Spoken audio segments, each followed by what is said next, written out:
Bonjour, bienvenue au jardin de l'Abbaye de Valsainte dans les Alpes de Provence. Ravi de vous retrouver pour un nouveau petit conseil jardin.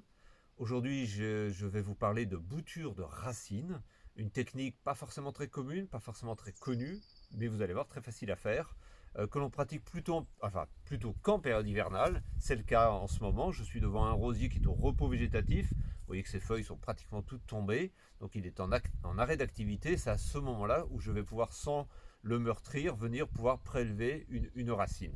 On peut pratiquer sur toutes les plantes à racines charnues, donc plantes vivaces, arbustes, voire arbres, donc où on va aller prélever un morceau de racine en période hivernale. Cette technique, évidemment, est tout à fait fidèle à la reproduction de l'espèce. Dans le cas de ce rosier, on ne peut le faire que si on est sur un rosier franc de pied. Donc c'est le cas ici, issu de boutures non greffées.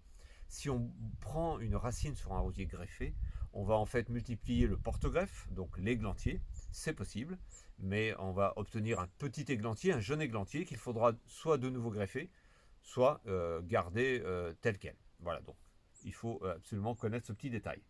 J'ai au préalable avec ma bêche creusé légèrement au pied du rosier pour aller chercher une belle racine que j'ai très rapidement trouvée. Donc je suis venu couper une petite portion de racine, c'est pas la peine de prendre très très grand, vous voyez, une belle racine charnue. Voilà, le diamètre d'un crayon c'est parfait. Évidemment, selon les plantes, ça peut varier.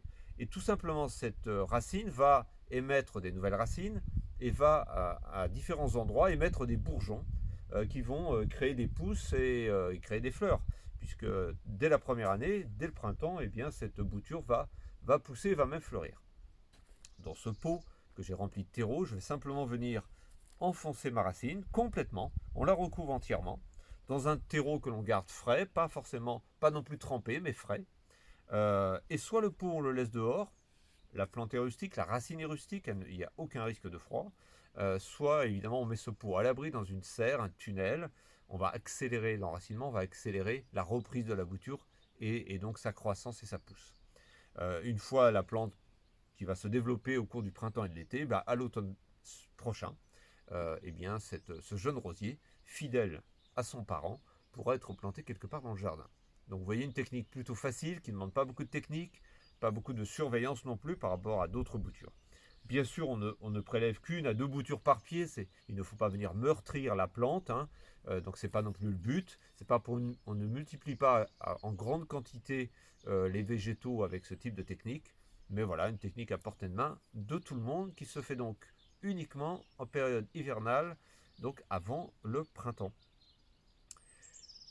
Vous retrouverez d'autres vidéos conseils jardin sur notre chaîne YouTube du Jardin de l'Abbaye de Valsainte.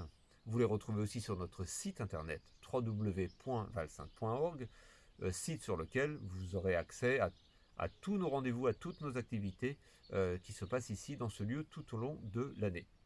Et je vous dis à très bientôt.